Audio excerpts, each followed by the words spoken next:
You think you know how the world works, Doctor Strange? What if I told you the reality you know is one of many? We want to do very boldly crash into the Marvel mystical universe. I do not believe in fairy tales about chakras or the power of belief. Forget everything you think you know. The journey of Stephen Strange is uniquely awesome. It's different. It feels like a huge experimental film. Action! It's utterly inspiring. This film is just mind-blowing. It's everything we ever dreamed of when we were kids. Who are you in this vast multiverse, Mr. Strange? What we've seen happen within the Marvel Universe is this ever-expanding coterie of superheroes blossoming out into the more surreal, so that you can have otherworldly destruction happening in this world's space and time. And it's just about to explode into other dimensions. Open your eye. The stories in Marvel films are dealing with big questions. Who am I? What is the universe? Good and evil. So for us to be in one of the films is not only a childhood dream, it's also an adult dream. To be able to play off Tilda Swinton, Mads Mikkelsen, Rachel McAdams, and Chiwetel, it's really fantastic. Scott has an extreme love for Marvel, but also a clear vision of what he wanted to do with Doctor Strange. The cloak of levitation, it came to you. The cloak is a huge challenge because it has to do so many things. It needs to move, it needs to behave, it needs to be extraordinary. We are in some pretty incredible locations that not only has Marvel never shot in before, but a lot of movies haven't shot in before. There's no place on the planet like Kathmandu. The production design of it is really staggering. Every single set is a reminder of how big a universe you're part of. The big challenge was scale. We created this 600-foot set. Action! We're crafting some really mind-trippy, out-there sort of sequences that I think approach action in really cool new ways.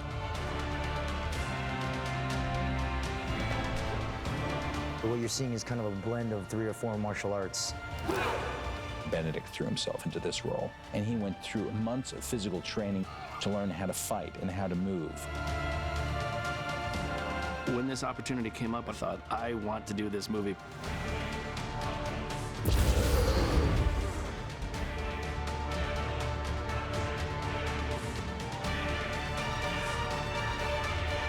We never want to repeat ourselves at Marvel, so the opportunity to do something totally new with an entirely new world, we just couldn't resist.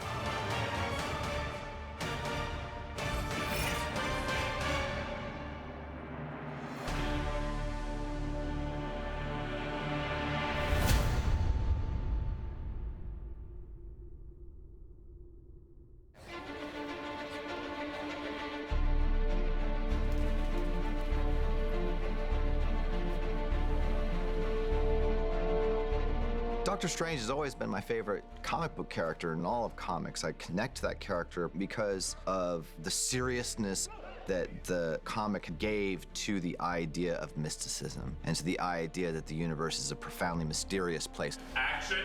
What are these? Those books are far too advanced for anyone other than the Sorcerer Supreme. I'm excited about showing audiences a character who moves from skepticism to mysticism. Stephen Strange was created by Stan Lee and Steve Ditko in the heart of the 60s when all these classic, more well-known characters were being created. What's unique about Stephen Strange in the Marvel Universe is that he exists in the corner of magic and the mystic arts. He's the sorcerer in the Marvel Cinematic Universe.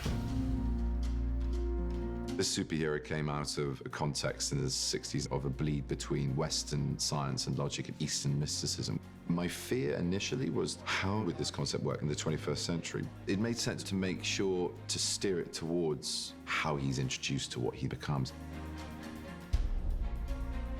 I was thrilled at where he began and where he got to in this script. It was mainly the character arc and the journey he goes on in the film that drew me to the material. That's part of what I love about Doctor Strange. You know, if you don't know him as the arrogant, wealthy man of hubris that he was, you really can't appreciate the man he becomes after the scene when we see him crash.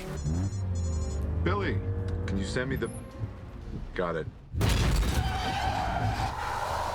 Scott literally said, this needs to be the greatest car crash in cinema history.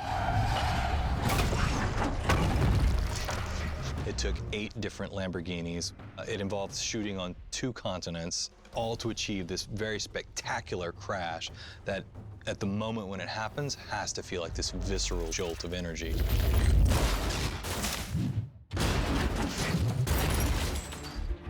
I was in a Lamborghini, cut in half, being turned upside down, trapped inside the carcass of the car as the water was rising into it with a camera going underneath to capture me upside down. I was hard work, but it was good fun. You need a spectacular actor. And the fact that Benedict Cumberbatch is as enthusiastic as any actor that has ever joined our universe to portray this character is huge for us. Yeah, perfect.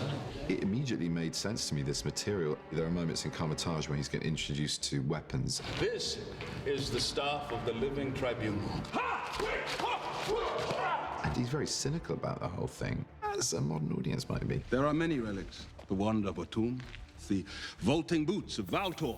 Just roll off the tongue, don't they? Then he just goes on this massive journey of self-discovery, and he has to suffer humility after humility. And that really fascinated me. That was the big draw. Benedict was always our first choice for the role. I heard about this project through sort of vague interest in me. I flew to England to meet with him, and he was the first actor I met with. And after that meeting, we're like, let's do it. Action. We found out based on our shooting schedule, Benedict had to go do Hamlet, and it wasn't going to work out. So they had to look elsewhere. Eventually, it became clear that it needed to be Benedict. And that's when we went back to them and said, okay, what would it take? When do you wrap on that? And we pushed our entire shooting and release schedule 6 months to wait for Benedict. He was literally on stage for Hamlet and then got on a plane 36 hours later and is Doctor Strange shooting in Nepal. It takes a certain type of actor with a certain type of commitment to do that, and that shone through on every single day he was on set. I studied some neurosurgery. I obviously studied the procedures that we perform in the film. Cranial nerves intact. We had on-hand advice from a very well-reputed neurosurgeon to talk about instrumentation, to talk about everything from scrubbing in to cauterizing a wound. I mean, really mind-blowing stuff. To have that level of intellect and have it combined with depth of feeling, the way that he has, you just don't get that very often. Benedict displays such fierce intelligence, which makes perfect sense for a world-renowned neurosurgeon. And he has a very heroic quality to him. Action.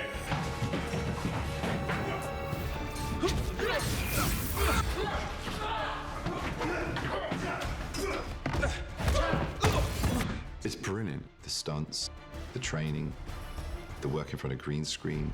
It's been a real adventure. I think he brings a real heart to the character that he needs eventually. There's one specific moment in the film, which is when the Ancient One says, "It's not about you." and the penny drops for the first time. His realization that he has a mission beyond his own self-interest is the true turning point for people to sort of lean in and sympathize with him. He is a character who is perpetually evolving, reckoning with both himself and with the extraordinary things that he is uncovering in a way that we haven't seen in the Marvel Universe yet. It is strange in a way, I suppose, no pun intended, that he's flown under the radar until now within the Marvel Cinematic Universe, because he is a very big presence in the original comics. You're in a mirror dimension. Who's laughing now? I admire people having the courage to expand their minds into seeing that the world is more than what they thought it was. That's the journey of Stephen Strange. It's the right moment now for him to be the character that we can get introduced to open up that chapter of the Marvel Universe.